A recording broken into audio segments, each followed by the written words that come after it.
ஆண்டவருடைய நாமம் மகிமைப்படுவதாக. அன்பானவர்களே, இன்றைய வார்த்தைக்கு உங்கள் அன்புடன் வரவேற்கிறேன். இன்றைய தியானத்துக்காக 100வது சங்கீதம் 5வது வசனத்தை வாசிக்க கேட்போம். கர்த்தர் நல்லவர், அவருடைய கிருபை என்றென்றைக்கும், அவருடைய உண்மை தலைமுறை தலைமுறைக்கும் உள்ளது. நம்முடைய வாழ்க்கையில் நாம் சந்தித்த எல்லா மனிதர்களும் ஏதோ ஒரு சந்தர்ப்பத்தில், ஏதோ ஒரு விஷயத்தில் தங்களுடைய உண்மையற்ற தன்மையை நிரூபித்திருப்பார்கள். இறுதி வரைக்கும் உண்மையுள்ளவர்களாய் எவரையும் நாம் பார்க்க முடியாது.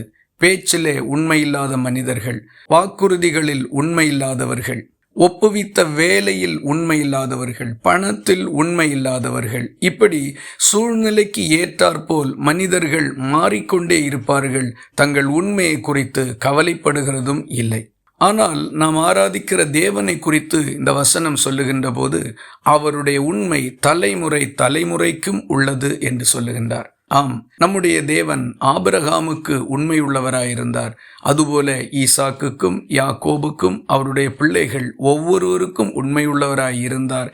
இந்த காலத்திலும் அவர் அந்த சந்ததிக்கு உண்மையுள்ளவராகத்தான் இருக்கின்றார். நம்முடைய தேவன் வருஷங்களையும் தலைமுறைகளையும் கடந்து தம்முடைய உண்மையை விளங்க பண்ணி கொண்டே இருக்கின்றார்.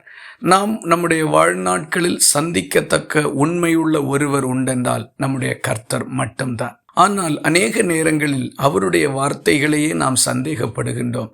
அவர் நமக்கு கொடுத்த வாக்குத்தத்தங்கள் கூட நம்மால் சந்தேக கண்ணோடு பார்க்கப்படுகின்றது. அநேக நேரங்களில் நமக்கு தனிப்பட்ட விதத்தில் அவர் கொடுத்த தரிசனங்களை கூட நம்ப மறுத்து நாம் நின்று கொண்டிருக்கின்றோம். இதுதான் நம்முடைய பரிதாபமான நிலையாய் இருக்கின்றது. உண்மையில்லாத மனிதர்கள் சொல்லுகிற வார்த்தைகளை நம்புகின்றோம். ஆனால் உண்மையுள்ள கர்த்தர் சொன்ன வார்த்தைகளை சந்தேகத்தோடு பார்க்கின்றோம். வேதாகமத்தில் நாம் காணக்கூடிய பரிசுத்தவான்கள் எல்லாரும் மனிதர்களுடைய வார்த்தைகளை பொருட்படுத்தவில்லை. கர்த்தருடைய வார்த்தைக்கு முக்கியத்துவம் கொடுத்தார்கள். மனிதர்கள் பொய்த்து போனார்கள்.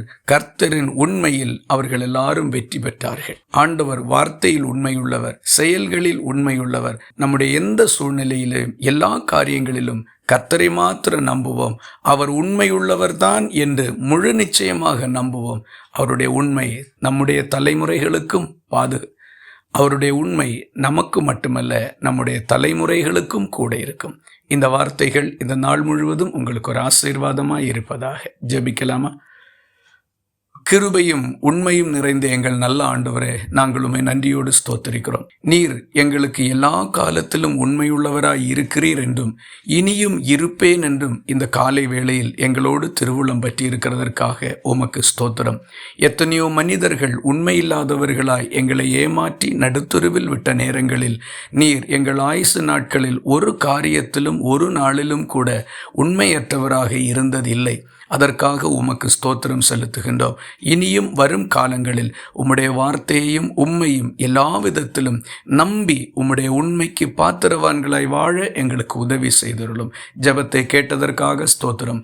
இயேசு கிறிஸ்து மூலம் வேண்டிக் கொள்ளுகிறோம் எங்கள் அன்புள்ள நல்ல பிதாவே. ஆமீன். கர்த்தர் தாமே உங்களை ஆசீர்வதிப்பாராக.